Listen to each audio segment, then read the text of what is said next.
Me presento como Agentic Engineer y luego pongo ahí abajo 25 años de experiencia para que suene bien, pero obviamente hay que ponerlo de aprendiz. Y esto es un disclaimer, sobre todo. ¿Por qué? Porque rentabilidades pasadas no garantizan rentabilidades futuras, aunque el conocimiento siempre ayuda. Si os he dicho que vamos a ver estrategias para ser Agentic Engineer, llevamos 3 meses en esto. O sea, vamos a enseñar los trucos de antes. Parte 1. El contexto. Contexto no con el que invocamos los agentes. Como me gusta a mí, el contexto histórico. ¿Por qué hemos llegado hasta aquí? Vamos a entender la historia de la tecnología y por qué ahora estamos hablando de ingeniería agéntica. ¿Qué quería ser cada generación? Los baby boomers querían ser ingenieros, médicos, militares. Buscaban éxito y el compromiso. Nosotros aquí queremos ser ingenieros agénticos. La generación X, astronautas, profesores, policías, también buscaban el éxito y el compromiso. La generación Y, futbolista, rockero, actriz y actor, éxito y realización. La generación Z, quizá haya gente aquí de la generación Z, no me quiero meter con nadie, pero es realización mediante exposición. Hay muchos casos que son más que querer ser influencers de cualquier tipo. Y la generación alfa, bueno, pues la generación alfa ahora mismo lo único que quiere es jugar. ¿Qué acontecimiento histórico marcó a cada corte? Pues a los baby boomers la carrera espacial. Aquí tenemos una foto de Margaret Hamilton, la primera ingeniera de software. Desarrolló los sistemas de control de vuelo del Apolo. Es un hito tecnológico. El muro de Berlín es un evento político. En aquel momento pensamos que era el fin de la historia, pero en el fondo fue el fin de la Guerra Fría y Fukuyama se quedó corto. Llegamos a 2001 y el atentado de las Torres Gemelas fue un shock social. A cambio de seguridad entregamos la libertad y la privacidad. Es un cambio social y también tecnológico. Llegó la crisis inmobiliaria, la caída de Lehman Brothers marcó el cambio económico total. Y es lo que ha marcado a todas las generaciones posteriores. Y uno de los últimos hechos históricos es la invasión de Ucrania, porque constató la multipolaridad. Y ahí es otro cambio, la revolución en la doctrina militar. Otro cambio que marcará a la sociedad. ¿Pero qué producen los cambios más profundos en la sociedad? El progreso tecnológico. Eso es lo que marca el cambio social. ¿Hay algún economista en la sala que me rebata? Mejor. Vamos a hablar de progreso tecnológico. 1969, justo cuando el Apolo llegó a la Luna. Primera transmisión de ARPANET, que fue el germen de Internet. 1990, la World Wide Web. En el CERN hacen la primera página web. 1994, la web es un caos. Entonces aparecen los directorios de Internet, que es clasificación páginas amarillas, Yahoo. En el 95 se populariza el acceso a Internet. Telefónica nos da el 055 y nos conectamos a Infovía. Gente tuvo suerte anteriormente y gracias a Goya Servicios Telemáticos y algunos otros proveedores de Internet ya se conectaba a Internet sin estar en la universidad.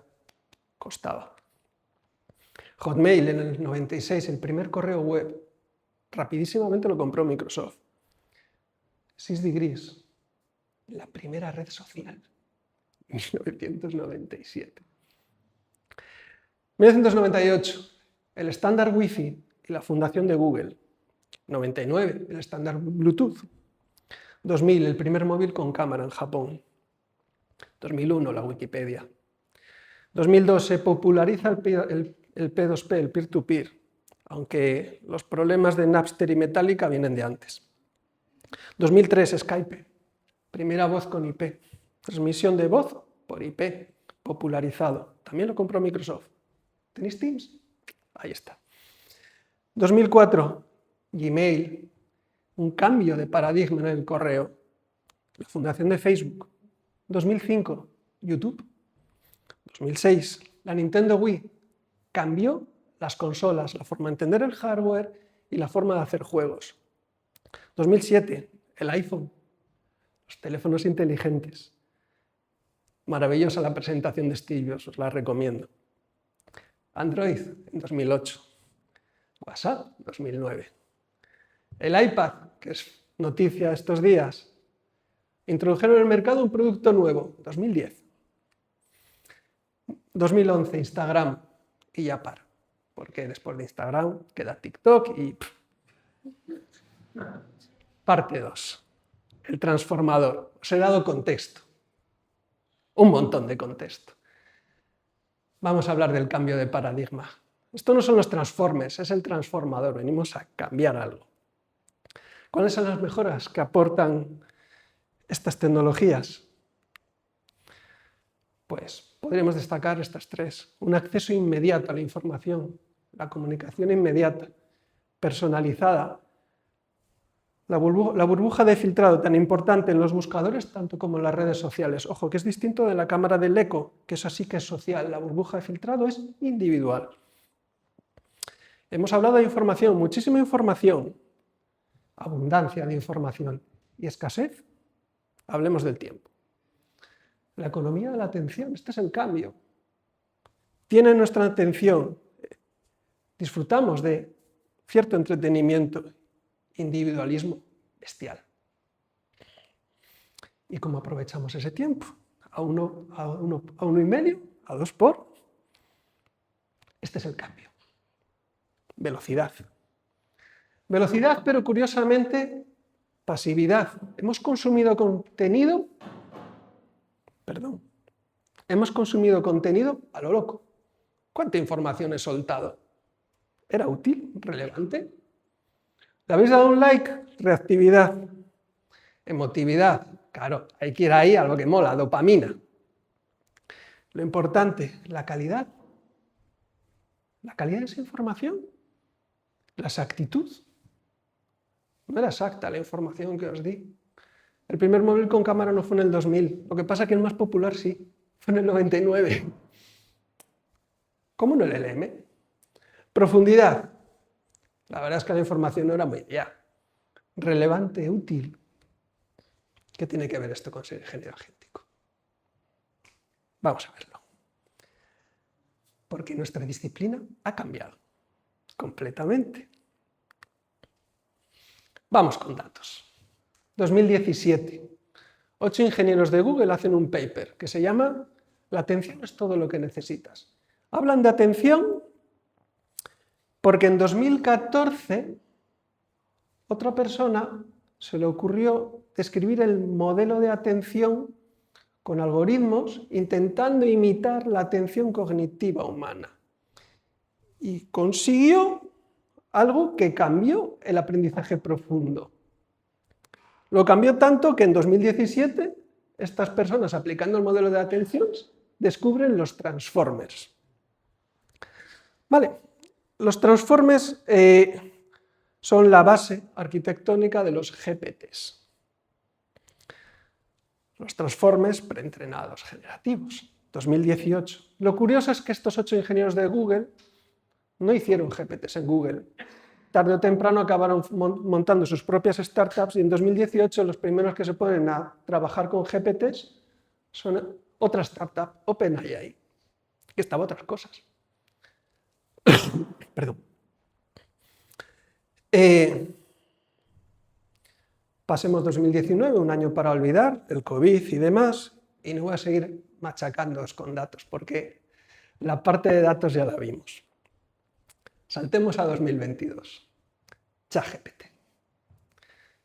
La verdad es que entre agosto y noviembre de 2022 poca gente oía hablar de ChatGPT. Los que estaban atentos a lo que hacían ciertas empresas trabajando con transformers, la gente del audiovisual, la gente de imágenes, especialistas en, por ejemplo, en fotografía, youtubers que se dedicaban a la fotografía, al audiovisual y luego devinieron y se transformaron en expertos en IA.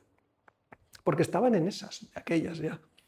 El caso es que en 2022, noviembre del 22, empieza ChatGPT y el crecimiento exponencial. Tenemos que acordarnos si en Navidades estábamos cacharrando con ChatGPT o no. El caso es que en 2023 ya todo el mundo lo conocía. Pero que en 2023 nadie conocía a Claude.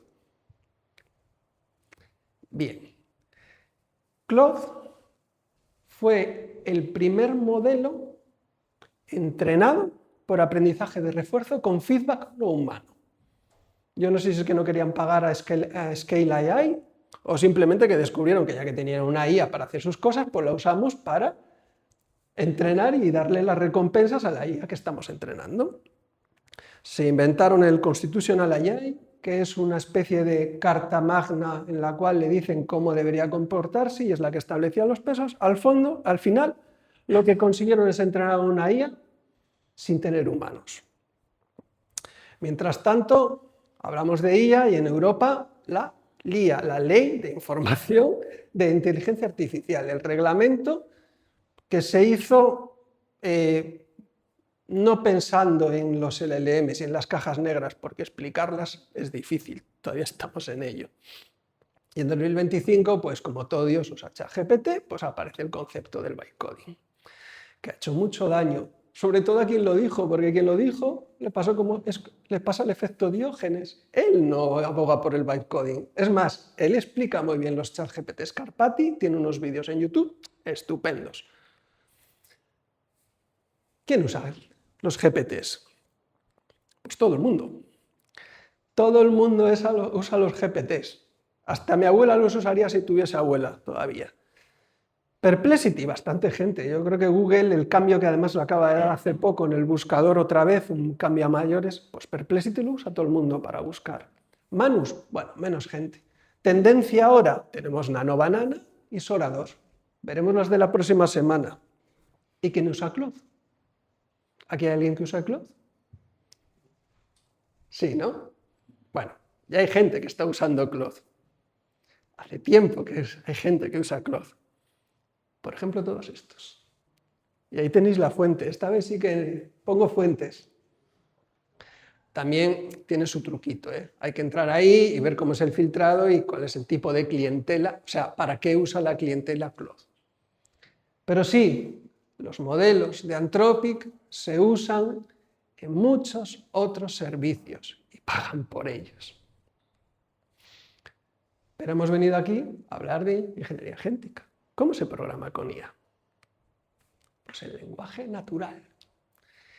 Y de eso va esta charla, de lenguaje natural. Y no vengo a daros una clase de arquitecturas del lenguaje, no, vamos a hablar del lenguaje natural porque vamos a hablar de Agentic Engineering.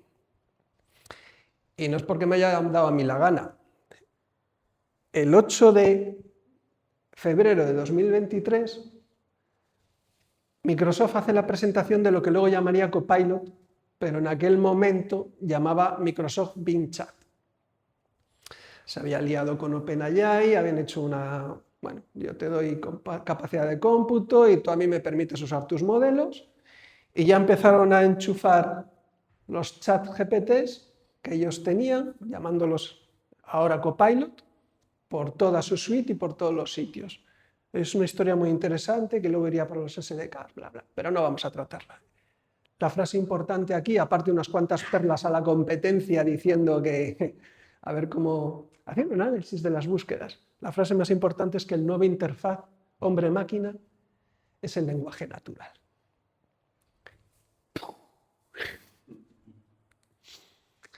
Pero vamos, eso ya lo sabíamos desde los 80, porque en Star Trek 4, cuando Scotty y Bones vinieron a salvar la Tierra, ya intentaron hablar con una computadora y cogieron un ratón y computadora, y entonces tenían que decir, no, tienes que usar el teclado. Lo puedes ver en YouTube. Sublime. Porque lo único constante es el cambio. Y la IA nos obligará a trabajar de distinta manera, a aprender de distinta manera y a crear de distinta manera. Vamos a hablar de eso, de aprender a trabajar con esto. Y más nos vale aprender, porque si atendemos a Darwin y lo que descubrió hace ya un tiempecito, no es el más fuerte de la especie el que sobrevive, ni tampoco el más inteligente, sino el que se adapta. Parte 3. El entrenamiento. Pero no del modelo. Estamos jugando con el lenguaje. Es muy importante estos detalles de la ambigüedad del lenguaje. Nos vamos a preparar para ser ingenieros agénticos. Y aquí hemos venido a hablar de estrategias. Bien, pues vamos a hablar de estrategias. Esta es la primera estrategia. Jo, soy un guiri guruay, ¿eh? Os vengo a decir obviedades. Mola mogollón. Eso lo sabe cualquiera, ¿no?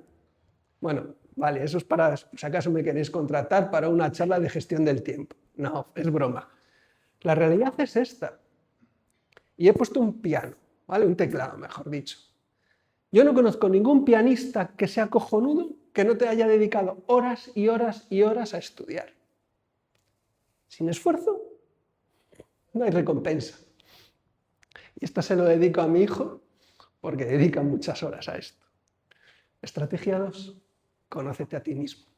Y no hace falta ir ahí al oráculo a que nos lo diga, como le pasó a Neo y le decía, ahí arriba, conócete a ti mismo.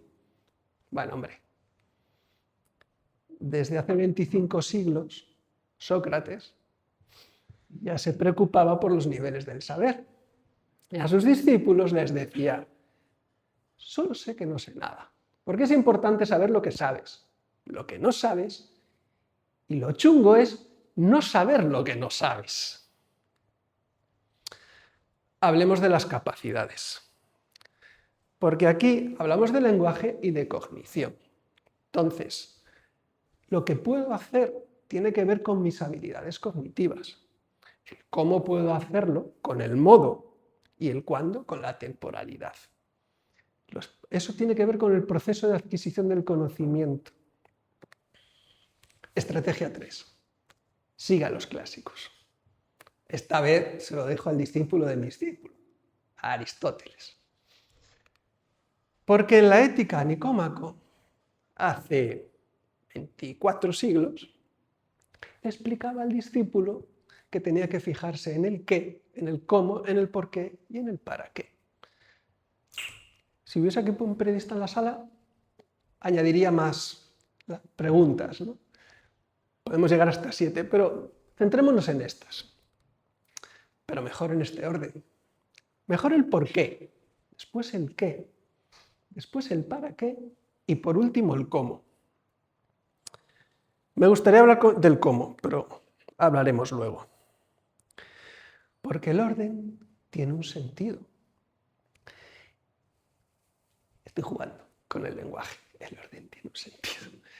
El por qué nos habla de la causa o la necesidad. El qué de la acción. El para qué del efecto y el resultado. Y el cómo del modo.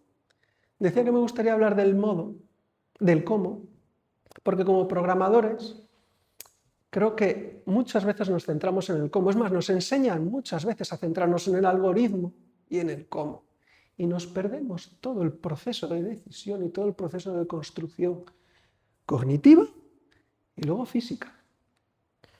Estrategia 4. Aplica el método científico. Newton. Vamos a hacer un pequeño repaso, ¿vale? El método científico nos dice observación, hipótesis, experimentación, análisis y falsabilidad, conclusión y repetibilidad y reformulación. En el fondo es el ciclo de feedback, de aprendizaje y fallar rápido. El agilismo lo tenía claro. ¿Por qué hablo del método científico? Porque estamos en el momento del entrenamiento. Fase 3, entrenamiento. Estamos aprendiendo. Y queremos hacer un aprendizaje activo. Esta persona no es muy conocida fuera de su círculo, pero es el padre de la educación progresista, ¿vale? Y decía que el aprendizaje debe basarse en la experiencia, la observación, la experimentación y la reflexión de los resultados. El enfoque educativo ha de desarrollar el pensamiento crítico y la experiencia influye en el aprendizaje personal. Porque tenemos que aprender a aprender. Y no hay que hacer un doctorado para eso. Podemos aprender mucho antes, en la universidad, en el bachillerato, en secundaria. Podemos aprender a aprender y definir nuestro propio camino. Pero no puede ser pasivo. No podemos sentarnos ahí a esperar a que nos lo dé una IA. ¿Dónde está el ciclo de feedback con esa IA? No podemos sentarnos ahí y que nos lo dirija un youtuber con toda su buena intención, que lo hace muy bien, pero está adaptado a nosotros. Podemos coger información, podemos coger bases, pero aprendemos. Antes hablábamos de capacidades y experiencias. Pasamos a la parte 4, el método. Y hay que empezar con una estrategia. El arte de la guerra. Conoce a lo que te enfrentas. Bien. Hemos hablado de aprender y ahora nos vamos a centrar ya. ¿Qué? ¿De qué vamos a aprender? Bueno, pues si estamos hablando de IAs y de LLMs, pues tendremos que hablar de esto. Esta bonita caja negra. Porque ni sus creadores saben cómo funciona. Cómo funciona. La verdad es que la gente dedicada al testing y al QA, esto no les importa, porque están acostumbrados a eso. Pero bueno, vamos a intentar entender esta caja negra. ¿Qué no es? No es esto. No es tan aleatorio como parece. Vamos a hablar los fundamentos de esa caja negra. Tendremos que ver cómo funciona, cómo está diseñada. Y aquí tenemos al genio de la lámpara. Parcialmente predecible, porque sí, porque su naturaleza es inherentemente probabilística. ¿Cómo funciona un LLM? Pues un LLM recibe un input de un conjunto de tokens, y elige cuál es el siguiente token más probable. Jugamos con parámetros, como la temperatura, el top K y el top P. Pero esos parámetros son probabilísticos. La temperatura no habla de creatividad. Siga los clásicos, dije antes. Este es el primer clásico, Ken Beck. Ken Beck escribió un libro que yo creo que ha cambiado nuestra disciplina, Extreme Programming, subtitulado Abraza el cambio. Y es una persona que está diciendo que vuelve a programar y disfrutar de la programación y que dedica entre 6 y 10 horas diarias a programar ahora con el genio. Porque les llama genios a los agentes IA que usa, a los sistemas IA que usa. ¿Por qué le llama genios? Esta es la frase, porque no hacen lo que quieres, tienen sus propios planes. La mejor analogía que se le ocurre es el genio, porque te concede deseos. Luego tú deseas algo y lo consigues, pero no es lo que realmente querías. Estamos aprendiendo a tratar con el genio. Bien, esta es la naturaleza del modelo. Vamos a parar, esta es la parte espesa. El modelo es un procesador de tokens. Los tokens son unidades estadísticas, son unidades mínimas, en este caso, si son modelos de lenguaje, de texto, pero que no coinciden ni con sílabas, ni con palabras. Hay algoritmos de tokenización. No tienen estado. Los modelos no tienen estado. Todos los que van a cursos de Copilot, de usa la IA, y nadie les explica que el maldito modelo no tiene estado, que viven en una ilusión de una conversación, que cada vez que hablan con el modelo, el juguetito que está detrás está enviando su prompt y todos los anteriores. Caray, hay que entender la naturaleza del juguete. Está preentrenado. Cada vez que le echo la mano a un modelo, lo primero que le hago es hacerle una pregunta. Dime tu cut-off date. Dime tu fecha de release. La fecha en la que se te acabó el entrenamiento. Oye, todos la cantan. A lo mejor dentro de un tiempo ya no, ¿vale? También les podéis preguntar cuál es la versión y el nombre. Curiosamente, también la cantan. Es un modelo probabilístico. Un loro que repite lo que ha aprendido. Probabilístico porque va eligiendo caminos con esos parámetros y otros. Va eligiendo cuál es el siguiente token más probable. Y a veces hay azar. Dependiendo de cómo esté programado el modelo, hay azar. La arquitectura de las propias GPUs, el paralelismo, la computación distribuida introduce azar si no se hace bien. Y otros dos detalles, que a lo mejor luego cuando vayáis y juguéis con los modelos a los que le hacéis preguntas, son la burbuja del contexto. La burbuja del contexto es que tú empiezas a hablar con el modelo y ese es el contexto en el que habla contigo. Si le hablas de pájaros y de barcos, todo lo siguiente va a ir dirigido por ahí. Y si no tiene nada que ver, pues encontrará algo que responderte al respecto. Porque nuestra conversación dirige al modelo, lo vemos luego, porque están hechos para eso. Y como el input es el lenguaje natural, nuestro conocimiento y nuestra forma de expresarnos influye en el modelo. Si antes he usado la palabra cohorte es porque es la palabra específica para hablar de un rango de personas según una clasificación. Cuanto más rico sea nuestro lenguaje, mejor será la riqueza de lo que nos devuelva el modelo. ¿Cuál es el diseño del modelo? Pues está diseñado para mantener una coherencia textual, una consistencia narrativa y semántica. Siguen el hilo y no lo rompen. Tú empiezas una conversación, al final te dices, empieza una conversación de nuevo porque por aquí no llego a ningún lado, porque están diseñados para eso. Calcula la probabilidad de los tokens, ya lo hemos hablado. Entonces, si sigues en un tono, si empiezas en un tono, continúa en ese tono.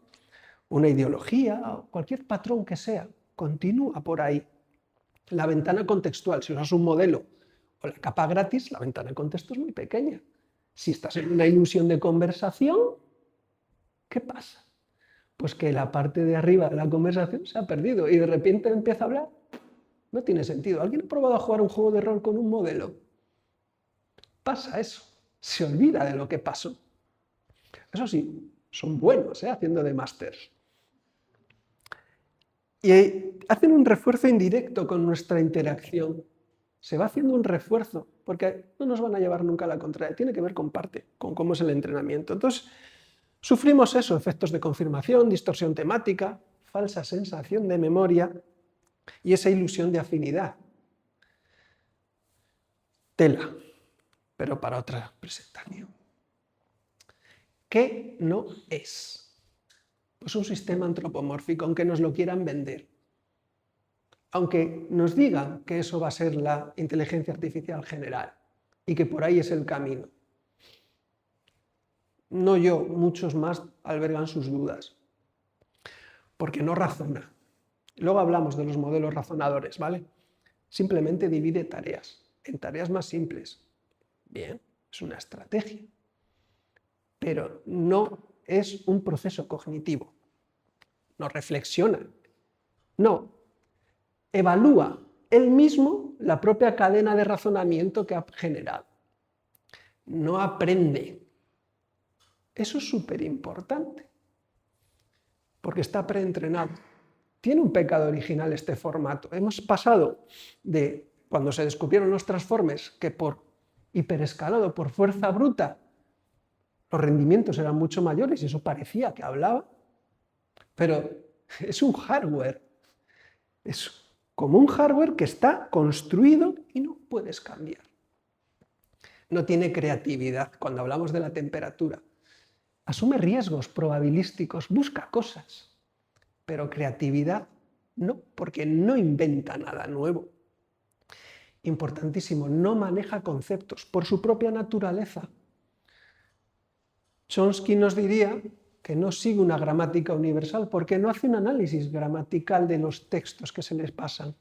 Eso sí, el mecanismo de atención hace que ciertas partes del lenguaje tengan más preponderancia que otras. Ciertas partes de la frase y por ese mecanismo de atención parece que manejan conceptos porque es capaz de enfocarse en la palabra más importante de la frase, pero no entiende el significado. No tiene confianza. Súper importante todos los estudios que hacen. No tiene confianza porque no sabe lo que es la verdad. Es más, no está entrenado para saber lo que es verdad. Está entrenado para dar una respuesta, aunque se hacen muchos esfuerzos para que intente valorar si lo que dice o no es verdad. Y ya lo último, eso de que alucina una persona, pero un modelo no alucina. No usemos palabras que no son.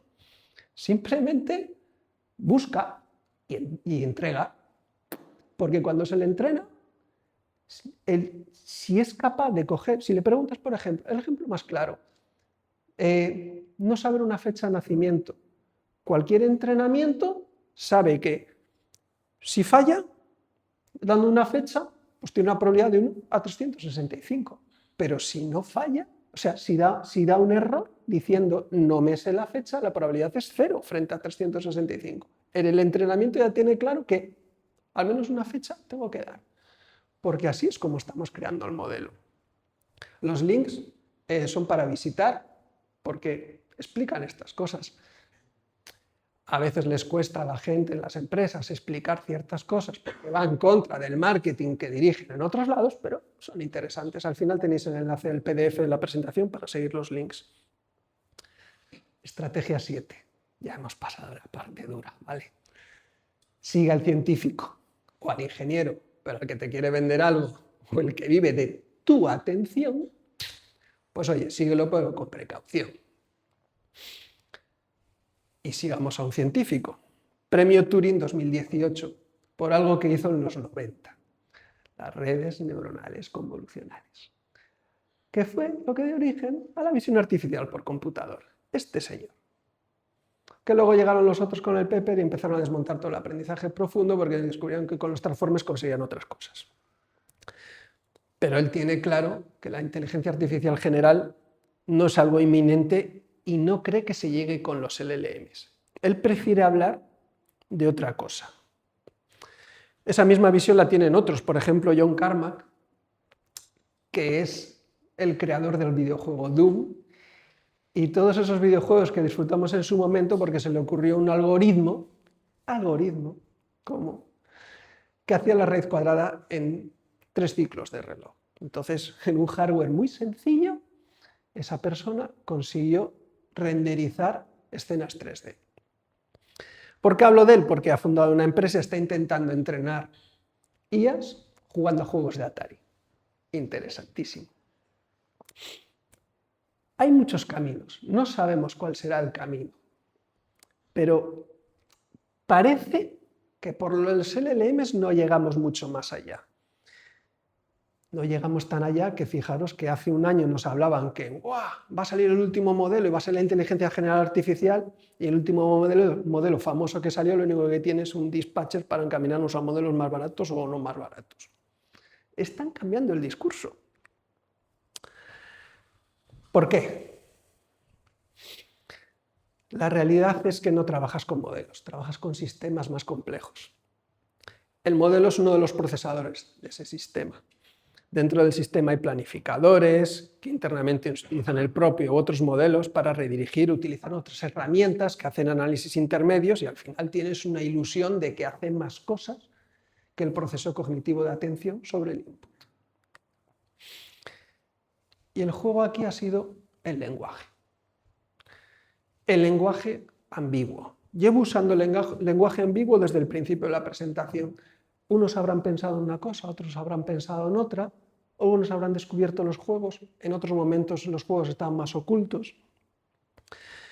Porque somos programadores, estamos acostumbrados a lenguajes de programación que están formalizados, tienen una semántica definida, una sintaxis específica y un léxico controlado. No existe ambigüedad.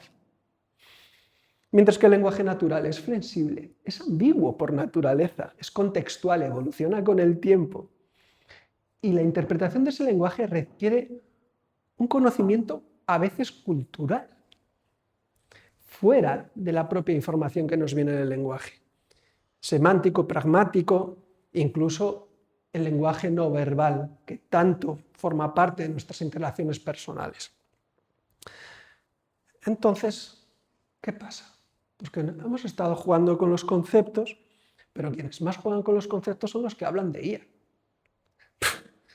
De verdad, vamos a la parte de definiciones porque estoy cansado de ver gente hablar de conceptos sin explicarlos. Vamos a explicarlos poco a poco. El contexto. Antes el contexto era el contexto histórico, pero hablando de LLMs, el contexto es el input. Es todo el input que recibe el modelo. El system prompt, el user prompt, los mensajes previos, toda la información de los agentes que manejemos, los MCPs a los que hayamos consultado. Todo lo que mandemos a ese maquinillo para que nos dé una respuesta. Un MCP. Vamos a explicar lo que es un MCP. Un MCP es tan sencillo como un mecanismo de interoperabilidad. Es decir, una forma de hablar con otro sistema e intercambiar unas capabilities y unos esquemas. Unos esquemas de cómo me vas a dar la información, qué información me puedes dar. Eso está protocolizado para que un LLM pueda de manera natural hacer esas consultas y entonces hemos construido un API para la IA. Muy distinto del SDK que nos intentaban hacer tragar en 2023 y en 2024 grandes empresas que no eran las que al final se llevaron el gato al agua, que fueron los que sacaron los MCPs y al final son de todos. Porque los MCPs son las manos al mundo exterior. ¿Y los agentes? Pues un agente, no un agente IA, sino un agente dentro del ámbito de los modelos de lenguaje, es un orquestador. Ya está. Aparte de tener el LLM, pues tiene cierta memoria, cierta planificación y cierto acceso a herramientas. Cuando empezaron a salir los CLIs, las IAs en CLIs, yo me preguntaba, ¿y por qué se han ido a la línea de comandos? Para poder acceder a herramientas, para no depender del IDE y de lo que les dejen hacer en el IDE. Es que en la línea de comandos haces todo lo que puede hacer un usuario, peligrosamente. Un agente de Claude.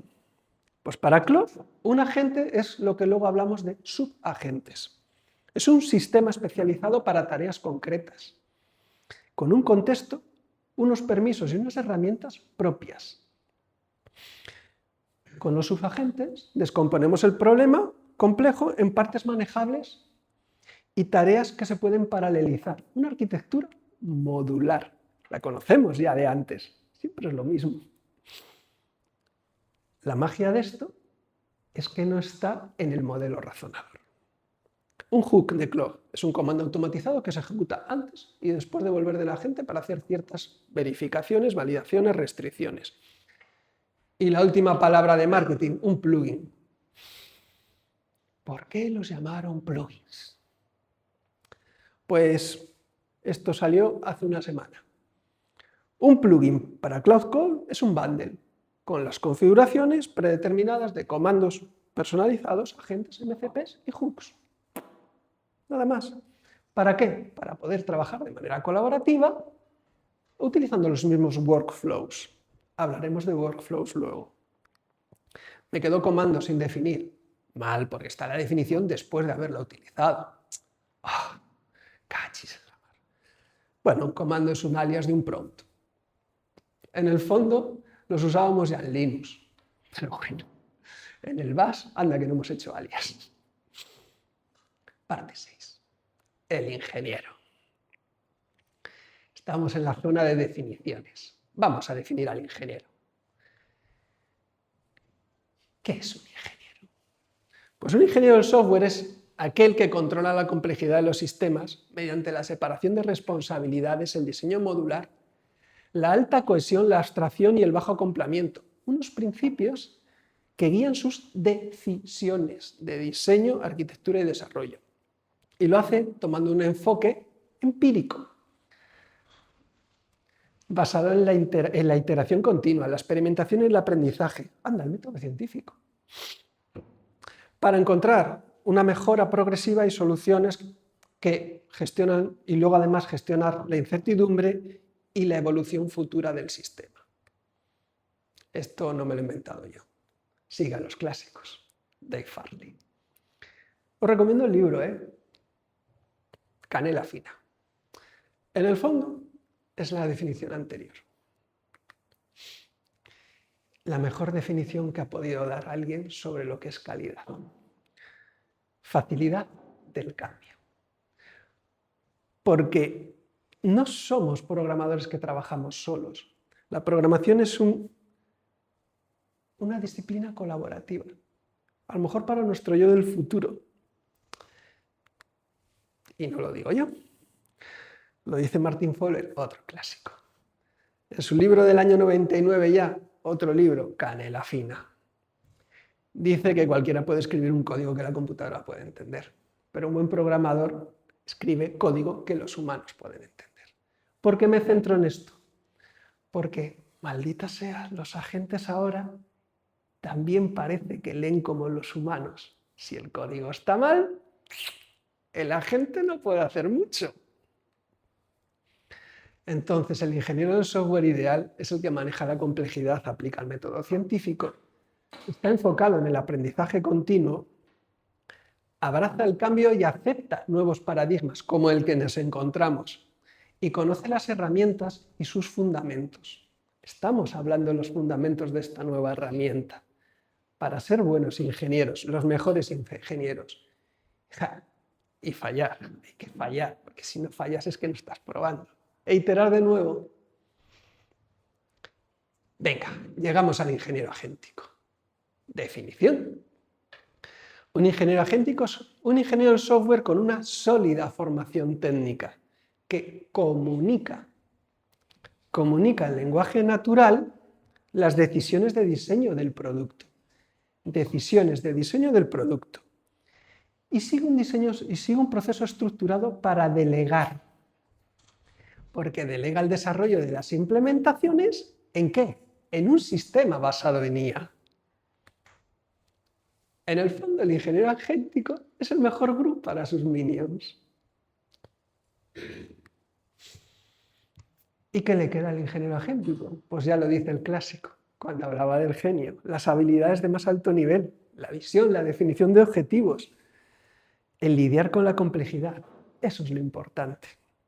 También conocer los lenguajes, porque el genio a veces, si no lo tienes embridado, tela.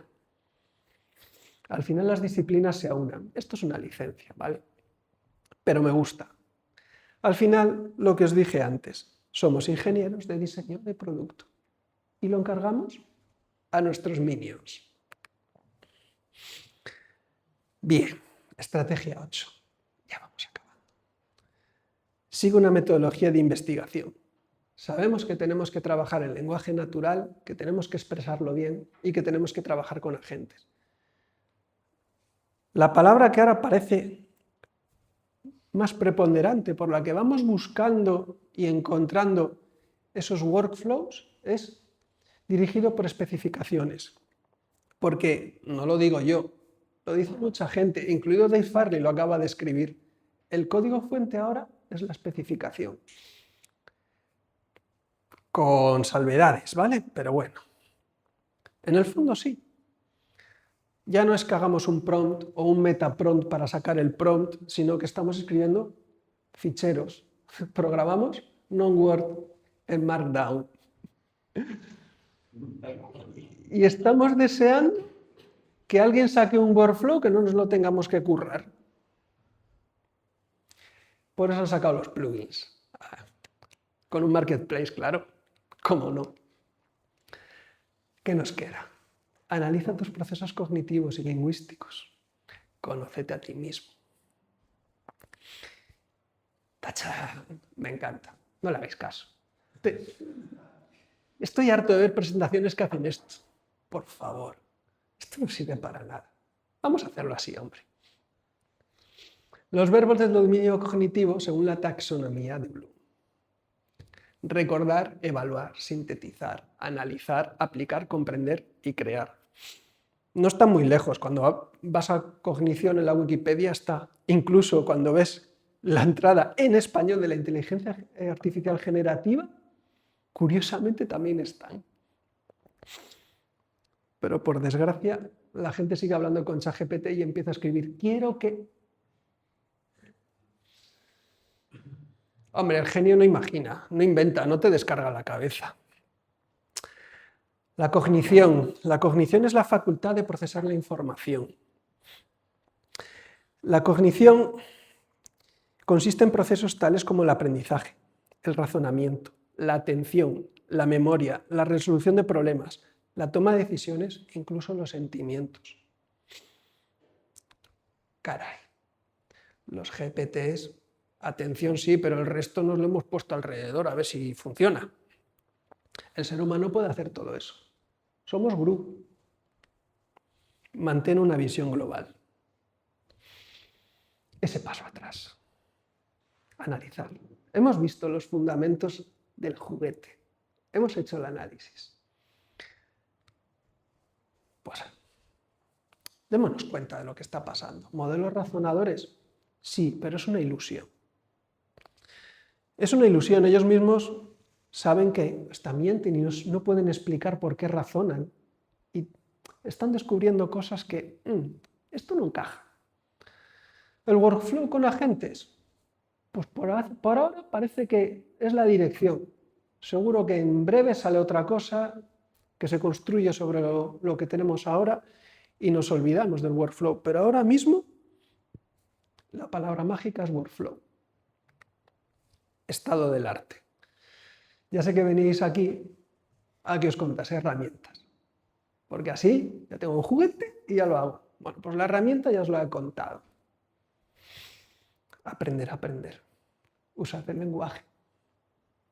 Conoceros a vosotros mismos y establecer vuestras propias dinámicas de aprendizaje y de descubrimiento o de vigilancia tecnológica. Porque el estado del arte, en este caso, es donde está ahora mismo la IA.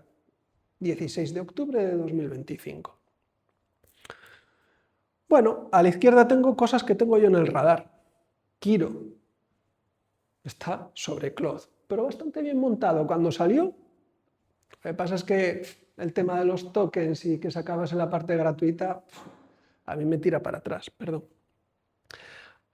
Lo que acaba de sacar Google, AlphaEvolve, no ha hecho ruido, pero agentes que se programan a sí mismos y se hacen nuevos agentes, es un concepto interesante. Gemini 3, dicen que va a salir el 22. Veremos qué tal Gemini 3. Le tengo ganas de echarle la mano ahí al GLM 4.6 porque hay mucho ruido al respecto, pero no tengo ni idea. En el centro, lo actual.